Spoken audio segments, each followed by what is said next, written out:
Electrode method, ion electron method के बारे में पढ़ेंगे। ठीक है, ऑक्सीडेशन नंबर मेथड तो हमने करा दिया था आपको, यानी कि अगर कोई भी आपको रिएक्शन दे दी और आपसे पूछ लिया इसको आयन इलेक्ट्रॉन मेथड के थ्रू क्या करिए, बैलेंस करिए, तो कैसे करेंगे, तो उसके लिए कुछ स्टेप दिए हुए हैं जो आपको पता होने चाहिए। तो चलो स्टार्ट करवाते हैं। आयन इलेक्ट्रॉन मेथड, ये मत लीजिए, ये पीस में मैंने लिखा हुआ है। स्टेप फर्स्ट, देखो स्टेप फर्स्ट क्या कहता है। सबसे पहले right the chemical equation in ionic form. सबसे पहले हम क्या करेंगे, जो भी हमें रिएक्शन दी मिलेगी केमिकल रिएक्शन, उसको सबसे पहले हम क्या करेंगे, आयनिक फॉर्म में लिख लेंगे। क्या करना है, आयनिक फॉर्म में लिखना है। सबसे पहला स्टेप हमारा ये। उसके बाद देखिए सेकंड स्टेप में find the element whose oxidation number are change. अब उस एलिमेंट्स को आपने आइडेंटिफाई करना है जिसका ऑक्सीडेशन नंबर क्या हो रहा है, चेंज हो रहा है, यानी जिसकी ऑक्सीडेशन नंबर चेंज हो रही है, यानी +1 से +2 चली गई, या फिर +2 से +1 चली गई, या माइनस में चली गई, तो वो आपको देखना है, फाइंड करना है। और आइडेंटिफाई एलिमेंट अंडरगोइंग ऑक्सीडेशन और रिडक्शन। आइडेंटिफाई करना है किसका ऑक्सीडेशन हो रहा है और किसका रिडक्शन हो रहा है। समझ गए? तो सबसे पहले हम क्या करेंगे, आयनिक फॉर्म में लिख लेंगे इक्वेशन को। उसके बाद हम क्या करेंगे, जिसका ऑक्सीडेशन नंबर चेंज हो रहा होगा, जिस एलिमेंट्स को, उसको आइडेंटिफाई कर लेंगे, या जिसका ऑक्सीडेशन हो रहा होगा या फिर रिडक्शन हो रहा होगा, उसको हम आइडेंटिफाई क्या करेंगे, देख लेंगे उसके अंदर किसका ऑक्सीडेशन हुआ है और किसका रिडक्शन हुआ है। अब देखिए नंबर थर्ड स्टेप में हम क्या करेंगे, सेपरेट दी कंप्लीट इक्वेशन। जो इक्वेशन आपने लिखी हुई है उस कंप्लीट इक्वेशन को आपने क्या करना है, सेपरेट करना है इनटू हाल्फ रिएक्शन। किसमें, हाल्फ रिएक्शन में आपको लिखना है उसको। फिर ऑक्सीडेशन हाल्फ रिएक्शन और नंबर 2 रिडक्शन हाल्फ रिएक्शन, यानी क्योंकि उसमें ऑक्सीडेशन भी होगा और साथ में क्या हो रहा होगा, रिडक्शन भी हो रहा होगा, तो हम क्या कर लेंगे, इसको हाल्फ हाल्फ करके लिख लेंगे। जिसका ऑक्सीडेशन हो रहा होगा ऑक्सीडेशन की फॉर्म में लिख लेंगे, और जिसका रिडक्शन हो रहा होगा उसको रिडक्शन की फॉर्म में लिख लेंगे। समझ में बात आई? सबसे पहले क्या करना है, फर्स्ट स्टेप केमिकल इक्वेशन को आयनिक फॉर्म में लिखना है। दूसरा स्टेप क्या है, ऑक्सीडेशन नंबर को देखना है, किस एलिमेंट का चेंज हो रहा है या फिर किसका रिडक्शन हुआ है और किसका ऑक्सीडेशन हुआ है। उसके बाद जो कंप्लीट इक्वेशन आपको दी हुई होगी उसको आपने क्या करना है, हाल्फ करके लिख लेना है। ऑक्सीडेशन हाल्फ रिएक्शन की फॉर्म में और रिडक्शन हाल्फ रिएक्शन की फॉर्म में। यहाँ तक समझ आ गया?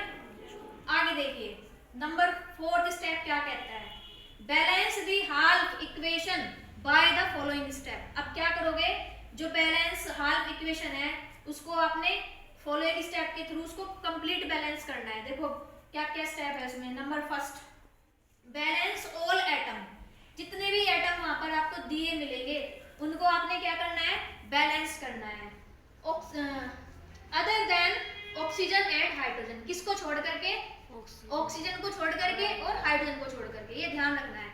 बाकी जितने भी एलिमेंट्स आपको या एटम्स आपको वहां दिए मिलेंगे उन सबको आप क्या कर लोगे, बैलेंस कर लोगे। किसको छोड़ना है, ऑक्सीजन को, और साथ में हाइड्रोजन को छोड़ना है। दूसरा देखिए क्या कह रहा है, बैलेंस ऑक्सीजन। अब बैलेंस करना है किसको, ऑक्सीजन को, बाय एडिंग H2O। क्या ऐड करके, H2O to the side deficiency या डेफिशिएंट इन ऑक्सीजन, यानी जिस तरफ ऑक्सीजन की कमी होगी वहां पर आपको क्या ऐड करना है, H2O ऐड करना है। जिधर क्या होगी, डेफिशिएंसी होगी। किसकी डेफिशिएंसी होगी, ऑक्सीजन की। समझ में बात आई? Yes ma'am. आगे देखिए नंबर थर्ड, बैलेंस हाइड्रोजन। अब क्या करोगे, हाइड्रोजन को क्या करोगे, बैलेंस करोगे बाय एडिंग हाइड्रोजन आयन। किसको ऐड करके, हाइड्रोजन आयन को क्या करना है, आपको ऐड करना है। बाय चांस अगर हाइड्रोजन क्या नहीं है, कमी है अगर किसी साइड, तो क्या करोगे, वहां पर आप हाइड्रोजन आयन को ऐड कर दोगे। अब देखिए number fourth, balance charge. Last में क्या करना है, आपको चार्ज को बैलेंस करना है। Balance charge by adding electron, और चार्ज को बैलेंस करने के लिए किसको ऐड करोगे, इलेक्ट्रॉन को ऐड करोगे। समझ में बात आई? तो ये स्टेप है। सबसे पहले आपको ऑल एटम्स को क्या करना है, ऑक्सीजन और हाइड्रोजन को छोड़ करके उनको बैलेंस कर लेना है। उसके बाद बैलेंस करना है किसको, ऑक्सीजन को एडिंग करके, क्या ऐड करके, H2O, और किस तरफ ऐड करोगे, जिधर ऑक्सीजन की क्या हो रही होगी, डेफिशिएंसी हो रही होगी। उसके बाद बैलेंस करोगे किसको, हाइड्रोजन को, बाय एडिंग हाइड्रोजन आयंस, किसको ऐड करके, हाइड्रोजन आयंस को ऐड करके। उसके बाद क्या करोगे, चार्ज को बैलेंस करोगे दोनों तरफ। अगर चार्ज बैलेंस नहीं है तो क्या करोगे, एडिंग कर दोगे किसकी, इलेक्ट्रॉन की एडिंग कर दोगे।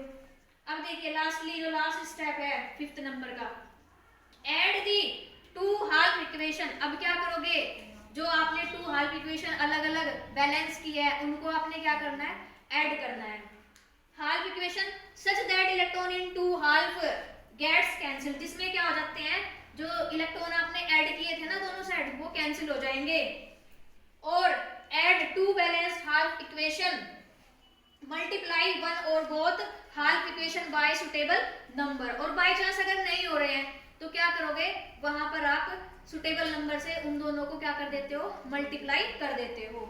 सो that on adding the two equation the electrons are balance, जिसके कारण क्या हो जाएंगे, दोनों जो रिएक्शन आपकी है हाल्फ हाल्फ, उसमें जो इलेक्ट्रॉन है वो क्या हो जाते हैं, बैलेंस हो जाते हैं। अगर बैलेंस नहीं है तो क्या करोगे, मल्टीप्लाई कर दोगे। समझ में बात आई, ये 5 स्टेप है, उतार लीजिए, ठीक है। उसके बाद फिर एक एग्जांपल करके आपको दिखाते हैं कैसे हम बैलेंस करते हैं। उतार लीजिए साइड से बंद कर। ये स्टेप आगे समझ में सभी को, रफ कर दूं? Yes ma'am. चलो ठीक है। मैम आपने दिखा नहीं क्या? मेरे को दिख नहीं रहा है, वो तो ला डाली थी।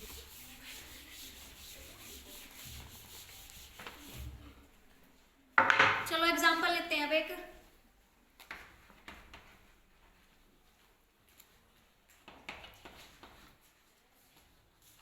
ये है हमारे पास MnO4 negative plus C2O4 double negative, ये कन्वर्ट हो रहा है, हाँ जी, C2O4 डबल नेगेटिव।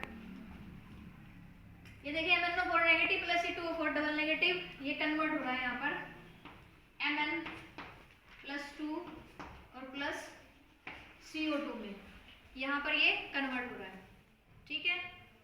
अब हमें देखना है, आइडेंटिफाई करना है पहले किसका ऑक्सीडेशन नंबर चेंज हो रहा है। यहाँ पर देखिए पहले हम यहाँ देखेंगे, निकाल लेंगे किसका, इनका निकाल लेंगे, Mn का निकाल लेंगे सबसे पहले, क्योंकि यहाँ तो हमें पता है Mn का कितना है।